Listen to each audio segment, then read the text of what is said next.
Hey guys, Chris Bill, Comic Book University, and Uncanny Avengers, issue number 24. Okay, so basically, they're supposed to be going off to fight in Louisiana or, whatever, and try and find out the spirit of Daniel's brother, Dr. Voodoo's brother, But no, instead, something else happens. They get trapped in New York under the big Dark Force bubble. This is actually good because I don't think that we're seeing enough of what's happening under the Dark Force bubble. I want more.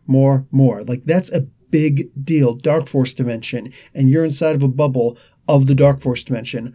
Dark Force monsters running around everywhere. Lots of trouble, all right? They actually show some Trigon type character in here, which is pretty cool.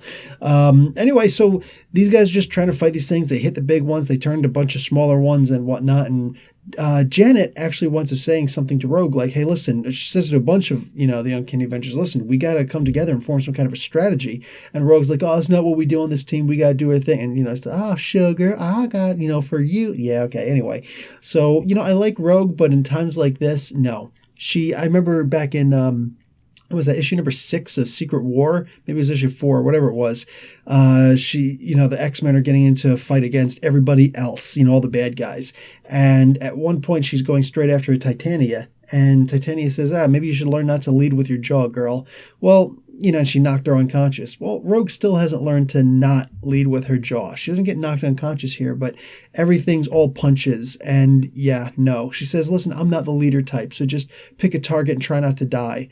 That's not actually the way that it works. Plus, Janet Van Dyne is a very capable leader. She was the leader of the X-Men during the first time they were attacked by the, what were they, the Masters of Evil, and just like through some pretty trying situations there. She's been the leader there, and Captain America was on her side through all of it. So, no, she could lead. She could absolutely lead.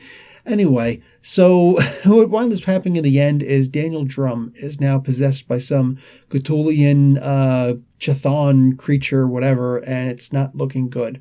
And literally, I look at this guy and I'm just like, damn it, Bobby, what are you doing messing with the occult again? So, yeah, I'm just going to give this comic a B-. This was fun in and of itself. Isolated story, interrupting the other stories, and I'm totally okay with it because it has to do with the Secret Empire, and it should have something to do with the Secret Empire.